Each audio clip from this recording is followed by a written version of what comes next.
Hello, fillies and gentle colts, and various other animals of all ages. This is a dramatic read-through of all of the Metamor Keep stories written by Charles Matthias. Why only written by Charles Matthias? Because, well, I honestly don't know the continuity of this and how it goes about. But I do know that all of Charles's stories are in order. Plus, I'm a good friend of Charles anyway. I'm making this video for one noble purpose: fighting boredom. Without further ado, this is a dramatic reading of Metamor Keep, starting with story number 1, Writers Guild. Michael was having a difficult time adjusting to his new surroundings. They were rather unique, as was the situation. To see an animal, some quite fierce looking. So there's Cute, walking by on 2 legs and speaking to him in human tongue was quite a shock to the system. The fact that he would become like them in time was probably more of a shock. But like all things, the shock was growing numb. However, the sights that came to him each day were both refreshing and befuddling.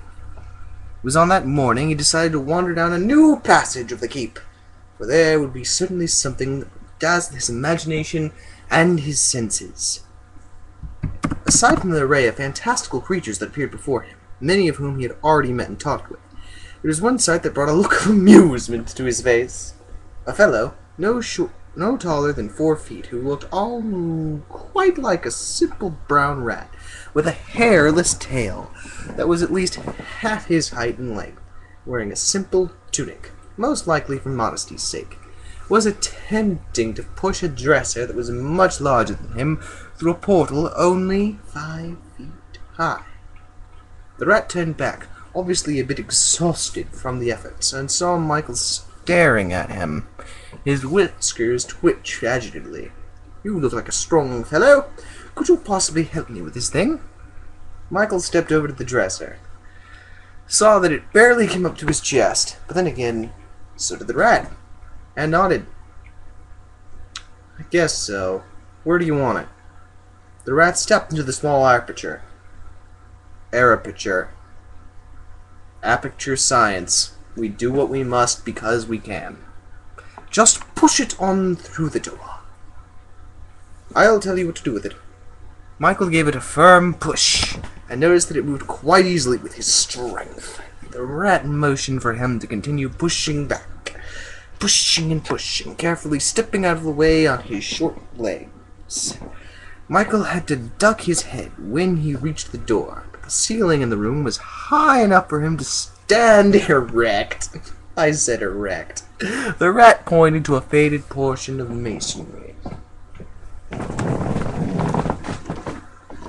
Is this what masonry looks like? I honestly don't know. Well, I'm pointing at it, because I'm a rat apparently. No, I'm not. Where was I? Oh, yes. Portion of masonry, and Michael easily slid down the dresser adjacent to the wall. He looked at the rat. "How's that?" The rat picked up a piece of wood which was literally covered in bite marks and began absently chewing between his words. "That looks great. Thank you very much. It would have taken me another hour to get that in place." "Why wasn't anyone else helping you?"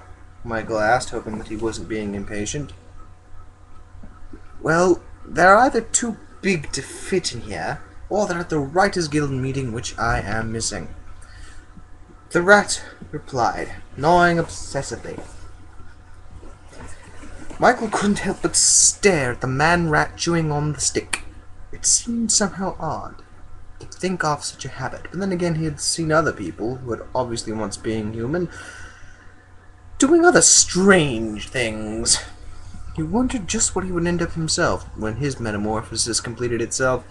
It was not a thought that he wanted to dwell on. "Writers Guild?"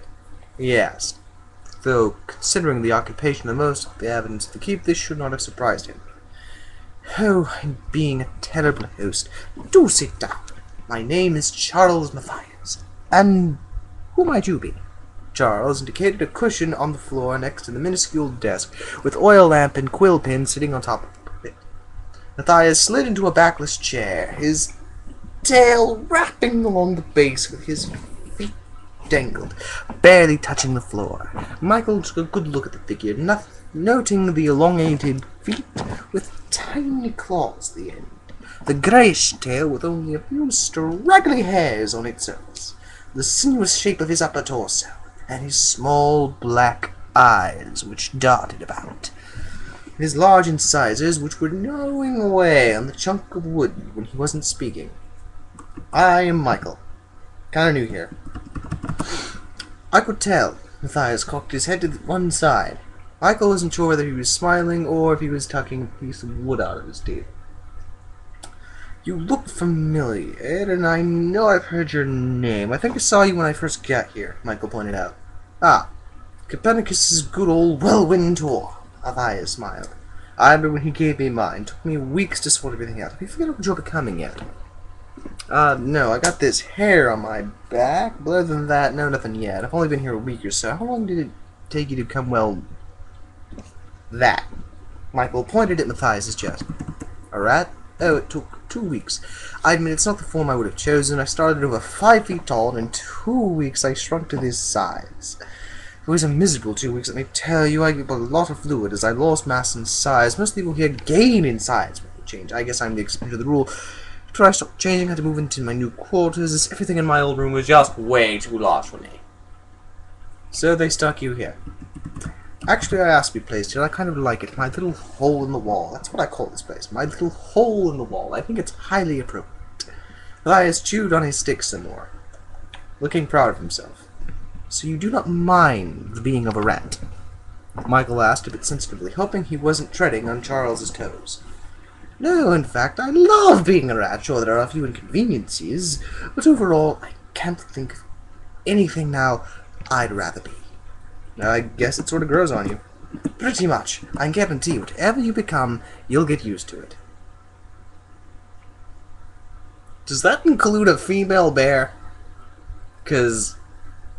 never mind. Matthias then leaned in closer to Michael with a mischievous glint in your eye. In your eye? In his eye. As far as I'm concerned, as long as you're not a cat, I'll be happy. Have you actually been chased? Michael asked, the thoughts striking him as rather brutal. Matthias nodded. Chased and pounced. At least none of them tried to eat me. It is all in good fun, though, so I'm not really worried about it. Matthias gnawed on his stick thoughtfully for a moment and then smiled again.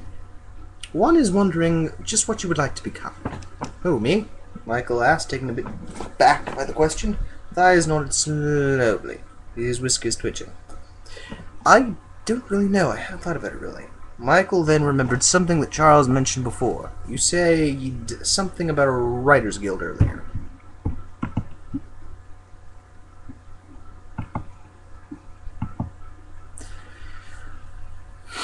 Just what is it?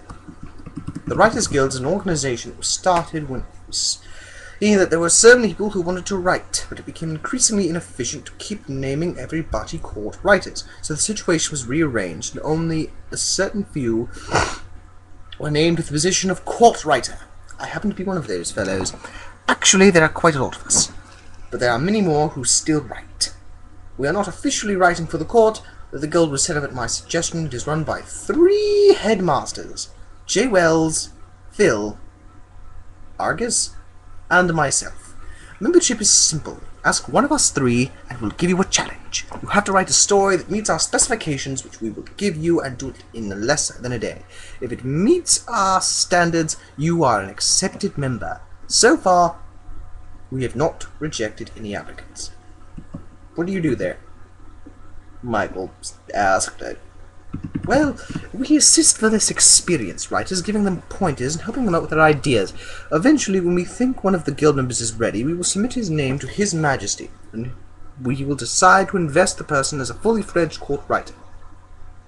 They are still a member of the guild regardless of the decision, but they now have the added responsibility of helping the uninvested members out with their work. It sounds intense. Matthias chuckled. Not really. It's a pretty laid-back group once you get to everybody's little quirks. Such as eating wood, Michael ventured, feeling a bit more comfortable in Charles' presence. Matthias smiled. I don't actually eat wood, I just chew on it. He's one of my quirks, though. That and the fact that I'm shorter than some of the age-regressed fellows there. Michael had been wondering about something. Did they make all this furniture for you after you finished changing? Yes, it took some time, but the carpenter is very competent, though he could use another hand. Did he just finish your dresser? Actually, no. He was repairing it. What happened to it? It was damaged by accident. I'd rather not talk about it. Michael looked abashed. Sorry about that. It's all right, you know. Matthias quickly forgave him. Michael nodded. Then another thought struck him. I thought you said you had a meeting to go to. Now that your dresser is in place, can't you catch the last of it? Matthias perked up. Oh, thank you for reminding me. I got so distracted. Matthias reached into his desk drawer and pulled out a ream of the parchments. Charles stuffed one, he stuffed his stick under his arm, and the parchments he slid in his tunic. I must be going. He will certainly be pleased to see me. Michael ducked his head as he, a lot of typos here, stepped out the low door of Matthias' little hole in the wall. He watched as Matthias stepped out, closing the door behind him. Matthias then tapped him on the arm. Could you do me a favor? Tell Copernicus if you see him that I want a rematch. Michael smiled a little rat. I will. It was a pleasure meeting you, Charles. You too, Michael. And I hope to be seeing some more of you soon. Charles waved as he walked down the hall. Michael waved back, looking at his still human hand. Wonder how much longer is going to be a paw, or a hoof, or something else altogether. He put his hands behind him and continued marching down the corridor. Still marveling at how much his life had changed within the space of a week, he began to wonder. Perhaps he could tell his adventures one day. Maybe joining the guild wouldn't be such a bad idea. For later, of course, he had to get things straightened out first if he started making any plans. He was going to be in this fort for the rest of his life. He might as well plan properly. And we have 3 minutes to spare. Okay, because I'm not actually watching the clock when I do this. Well then. Oh, now I get a calendar. This has been the first installment of Metamor Keep, a dramatic reading. Not all videos will be done in one post. Not all readings will be done in one video. Some will have to be chopped up because my man Charles loves to write. And he writes a lot of it. Like, literally, he's written half the series. That's how much he's written. Well, onward to part 2. Hope you enjoyed.